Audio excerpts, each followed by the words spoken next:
Previously on Relationship Talk with G's. Baby, let me teach you range of motion. All right, what you got for me? Relationship talk. Let me see. I can't see. Relationship talk with G's.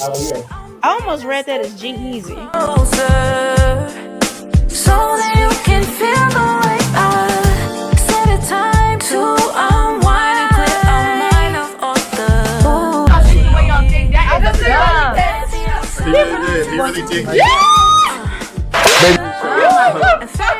That was the time niggas these bitches is crazy. Everyone change names to guess the parents. Welcome to the show. baby. Don't be just another guy. You gotta be special, baby. Don't be just another guy.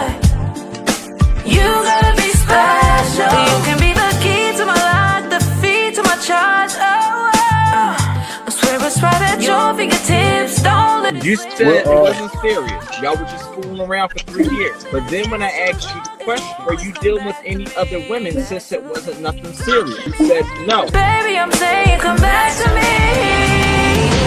Let's set a time to unwind and clear our minds of all the bullshit that the outside world tends to project on us and fade into the permanent abyss of you and I so high we fly, baby. Oh, don't be just another guy. Baby. Kind of makes me wonder why the hell so many people are trying to tell me to slow down. Seems like motherfuckers should be shutting the hell up and enjoying the show.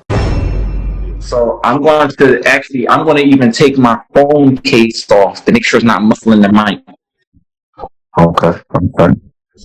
I just took the phone case off. How's it sound now? That's better. Yeah, I don't hear no problems. If y'all can hear me in the comment section, if I'm good, give me a thumbs up or a 1. If you can't hear me, give me a thumbs down or just, But in the meantime, I'm going to get started. So I have discussed many of topics over the course of 4 years, from Instagram lives to YouTube live streams that consisted of solo monologues, one-on-one interviews, panel discussions, and many more. We covered the 5 forms of relationships, which were family, friends, significant other, business relationships, and the relationship with yourself. But now we will also be covering a new category, which is social media relationships, because that is very much a thing. We have so much going on in the world right now, and it took me a long time to figure out what I wanted to discuss tonight, and then it came across my mind at the last minute. I want to talk about tonight the mental state of today's current generation and how they move about themselves and how it is affecting the true potential of future relationships. Where are the issues let's point all of them out from each individual perspective. Then we're going to line them up with each solution. We will all do a roundtable on each individual person's perspective. We're going to go in on that viewpoint and line it up with what can people do to finally put an end to these generational laziness to change, because that's exactly what it is. I don't like to call it a generational curse. I call it generational laziness, because it's all about the change of mindset, and we can no longer use the past as an excuse to control our present and future. Let us begin. In a world where people are waking up and becoming more conscious of the things that they were taught, some of them were valuable enough to carry with them and apply as an adult. Some of these teachings they thought were valuable and is something that they need to unlearn in order to grow properly as an adult. Some people are so geared up towards finding their life partner, and some just want sex. How can you find that lifetime partner or even have a good sex session without a clear state of mind? And we're not talking about just like relationships with your partner. We're not just talking about sex. What we're really talking about is the individual and, how they are carrying themselves in 2025 just as a human being. And that is before you engage in any type of relationship with your friends, with your family, with a lifetime partner, and that potential. So that's what I want to go with. So, where did we go? Where are we at right now? From your state of view, where is the individual at in 2025? And where are we at that's good?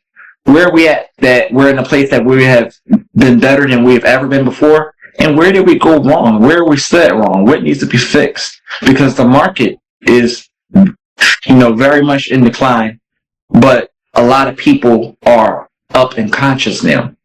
So I wouldn't mind I would like to start up with you, Stone, and I'm gonna let you go ahead and let the two of you have it back and forth. Anybody that wants to join, just hit the request. I'll add you on. Go ahead. All right. I like that. Thank you for that setup, G's. So where are we at today? Good and bad parts. I would say good is social media, right? We have a broader audience, you can kind of grow friendships, relationships, business-wise or relationship-wise, with anyone from anywhere right now these days, right? So I think that is a positive. We're not limited to just our areas. We're not limited to just our, just the locale, right? I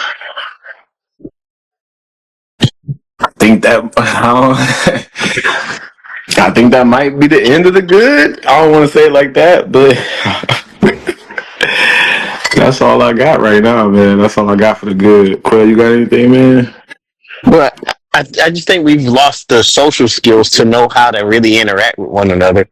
I think that's people's bigger issue is that they don't know how to really have conversations and really have a relationship with people based off of I know how to text you. I know how to, I know how to get up here and, post my pictures or whatever, but I don't know how to really have like an intimate relationship with you outside of the internet. So I think that's one reason why even friendships, dating, all of even family relationships aren't as close, is because we don't have these conversations. A lot of us don't have these conversations in person because a lot of people feel like I don't need anybody and everybody's hating on me, and it's like everybody's not hating on you. And the thing is that we need, as human beings, we need one another, and we need those human interactions with one another. But if we continue to let AI and everything else think for us and do it for us, then we will become obsolete in all of this, because where does that really leave you? Like I like being able to go in person and have these interactions and these conversations with people. I even have them in public when I go out and I just talk to people on a normal basis. But the thing is that at the end of the day, it's not that hard. Like most people are awkward when you talk to them in person. They don't really know how to really react to you. Mm-hmm. Okay. And so do you think that the rise of social media has crippled our ability to communicate, as far as even basic communication skills? Do you think social media has crippled that? Oh yeah, of course. I mean, because people don't. I don't have to. I don't have to come out here and really talk to you anymore. I could just make a post instead of me going out to Applebee's or to the club or something with my friends and just talking about something. I can get on social media and express. Look at what it said on Facebook. Tell me what's on your mind. It said it had that caption right there. Tell me what's on your mind. And it's like people just post things. They post their food. They post everything.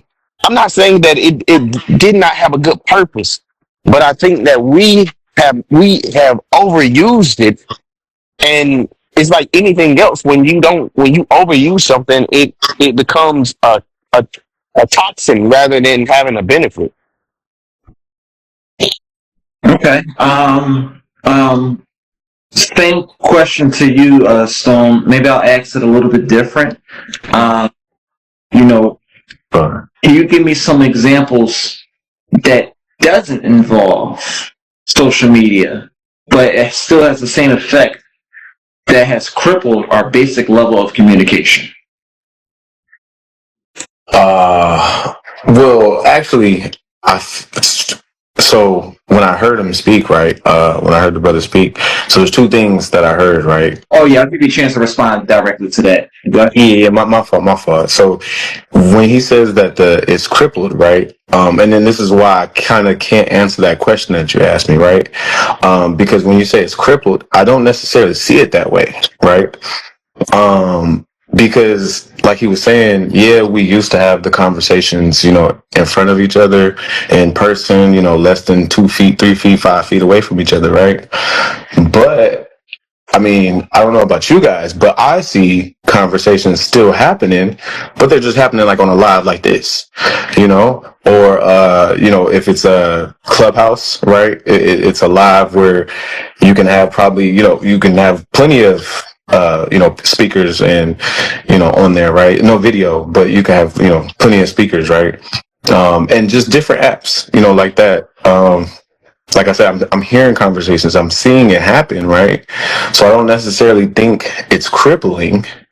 I do see how if we get more normalized with these type of conversations, then we can lose the skill of having them in person, right? Because there is a difference between those two, right?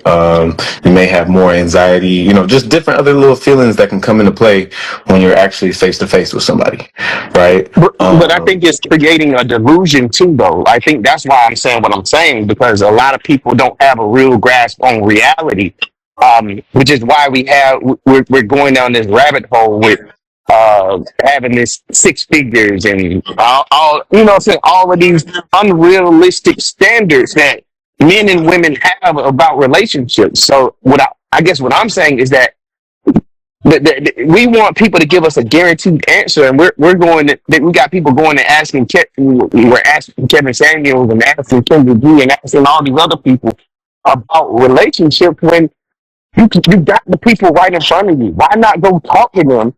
Ask them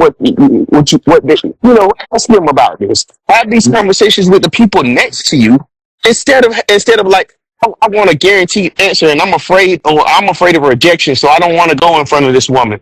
And rejection is Why did I hear, when you said that, why did I hear Kanye in my head talk about something? You don't have to answer this way. Go ahead. I'm just saying that because it's just like, look, man, rejection is inevitable. When you're dealing with the person has the right to tell you no. But we are so afraid for someone to tell us no, or they don't want us, and we take it personal. It's like the person has the right to tell you that they don't want you in those ways. But the thing is, I feel like a lot of people don't get around people who respect them, the people who really want them, the people who really care about them.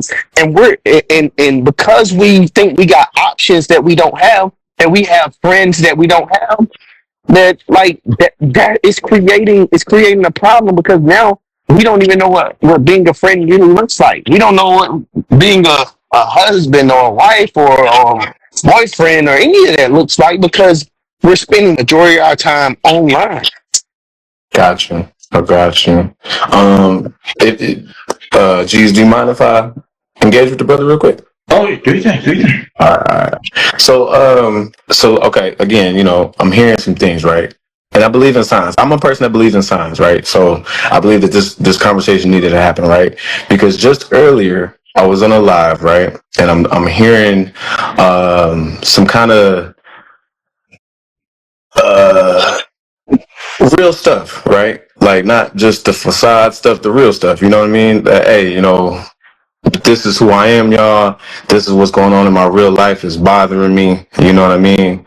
I'm coming here to, speak to the person, right? Because they are like a real life, a figure in my life, right? Like, like a fatherly figure, or like a figure that they can go to, that they feel they can go to for advice or something like that, right?